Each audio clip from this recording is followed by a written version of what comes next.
everybody. Jeff Antoniuk here. Welcome to Digging Deeper Jazz. So I want to talk about something that I think is confronting a lot of you. I hear from hundreds and actually worked with over 1,000 students last year, and getting bored with your playing, hitting that plateau, feeling like you're not progressing. And of course, all the feelings that go along with that, right? How do we push ahead when we are tired of hearing ourselves play? Well, so I want to give you a conceptual thought on that today. And I want to give you, as always, a tangible thought that 5 minutes from now, you should be playing in a way that is exciting and challenging, and you're hearing yourself doing different things with the material you currently know. So the misconception that a lot of us have is, let me buy that next PDF bundle from the guy on the other video, or let me buy that book from over there, and all that good information is going to help. Or let me watch Jeff's next video. Sure, yeah, information is good. Yes, information is healthy. But that's just more stuff that you don't know how to play, right? So what we have to do is use the tools you have today. The adult amateurs, the semi-pros that I love talking to. Let's take something you can do today. If you know the Dorian scale, and that's it, this will work. If you don't know the Dorian scale, this will work. If you're working on altered triad pairs, this will work. What is the big mystery answer, big mystery question here? It's rhythm. Let's start infusing what we're playing with rhythm. So many of us get wrapped up in the harmony or the melodic thing, or what scale am I playing, or what lower neighbors, and is it a half step or whole step? All this kind of stuff. Whatever you're doing, if you add some rhythmic spice, some rhythmic impetus to it, it immediately is new, right? Here's a C major scale.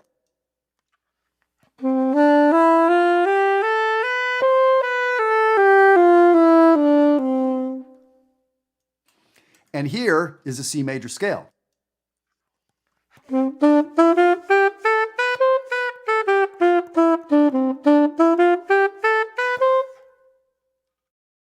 I applied a cool Afro-Cuban rhythm to that scale. And so that scale became a lot harder because, of course, there was all this articulation to do. You understand, right? That scale became a whole other thing. And however bored I was playing the C major scale for the 10 trillionth time, that was a different deal right there. I was engaged and it sounded more like music. So that's what we're going to get into, talking about how to infuse some rhythm into this. And we're going to get very specific with the PDF.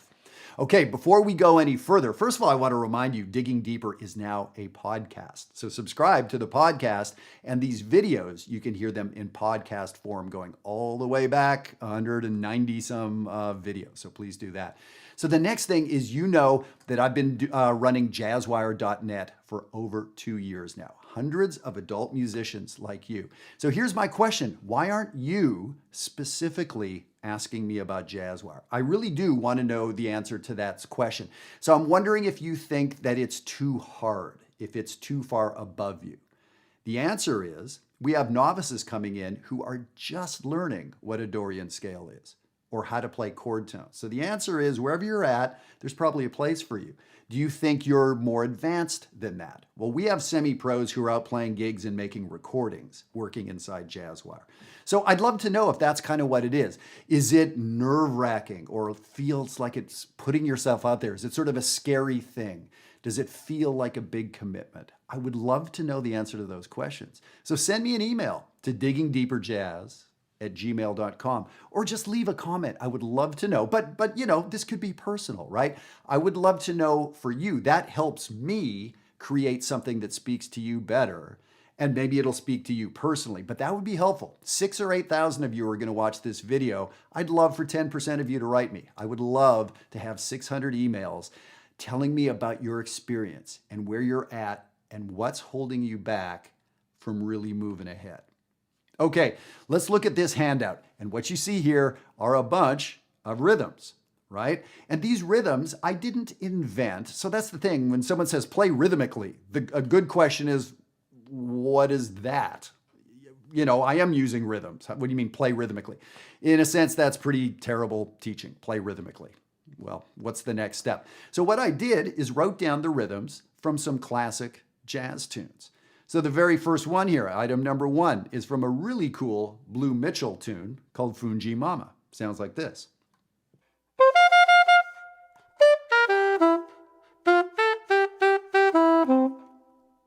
So what about if we use that rhythm? Well, let me do this. Let me go through the other examples. Item number 2, the song Pent Up House by Sonny Rollins.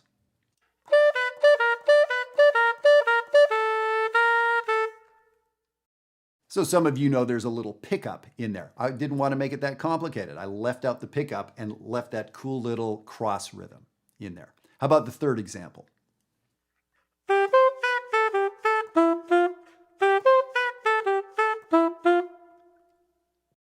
All right. Again, many of us know St. Thomas. Many of us know St. Thomas is an island. Even if you didn't know the song, you may have figured out, oh, that's a calypso tune. Well, so is the first song. Number 1 and number 3 are calypsos. Number 2 is swing. It doesn't matter.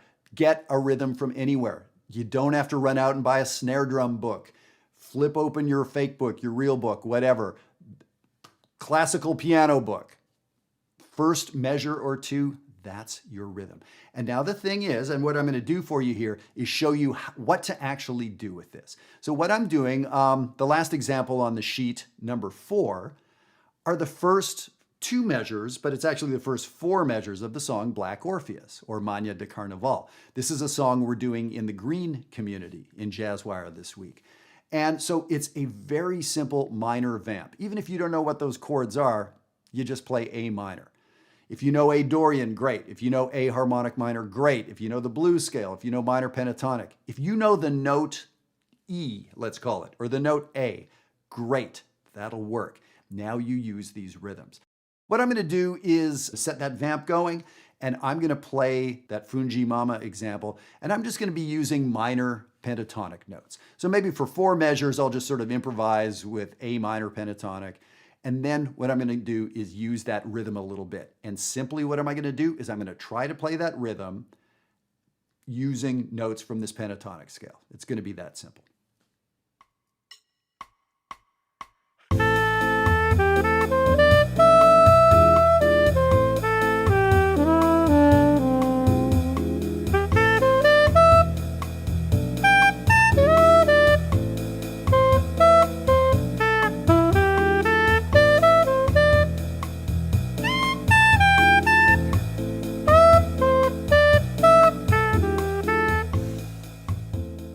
So you see what I'm talking about, right? Whatever you were going to play, good notes, you found some notes that work, even if it's just 1 or 2 notes, but now how do we turn it into something interesting, add some spice to it, add some shape to it? That is where rhythm and phrasing comes in. So rhythms have motion and then they have rests. That's what makes them a rhythm, right? So the amazing thing is a good rhythm, and what does that mean, a good rhythm? I'd say it's a rhythm taken from a famous song. A good rhythm has rests built in. It has the phrasing built into it. So it's this incredible 2-for-1 sort of deal that you get some spicy sort of rhythms and shape to what's going on, but now you get this good phrasing. Now, this is a complicated rhythm, and it lasts 4 measures. So you see I put those square brackets underneath. Just 2 measures would be fantastic. So perhaps you could play 2 measures, the first 2 measures, and then improvise your own stuff for 3 and 4. Play the first 2 again, improvise your own stuff. Let's listen to that.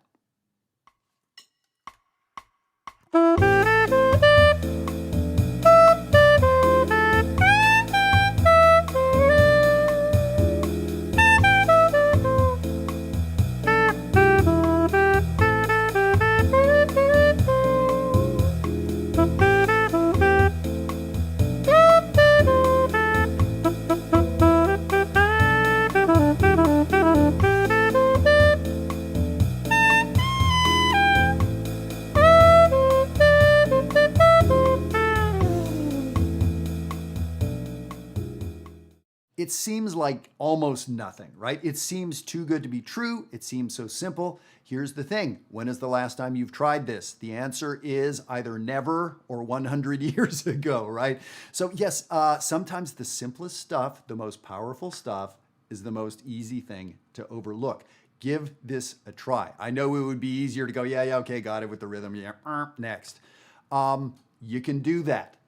That's how to not get better at playing jazz.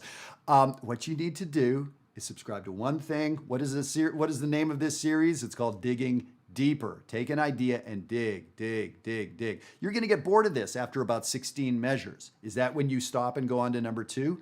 Nope. That's when you do it for another 500 measures and see what comes out of it. This is how to get progressing. And this is the kind of work we do in JazzWire to get folks out of those places where they're stalled out. So let me do one last example. I'm going to change the accompaniment to a swing feel, and let me do number 2 for you.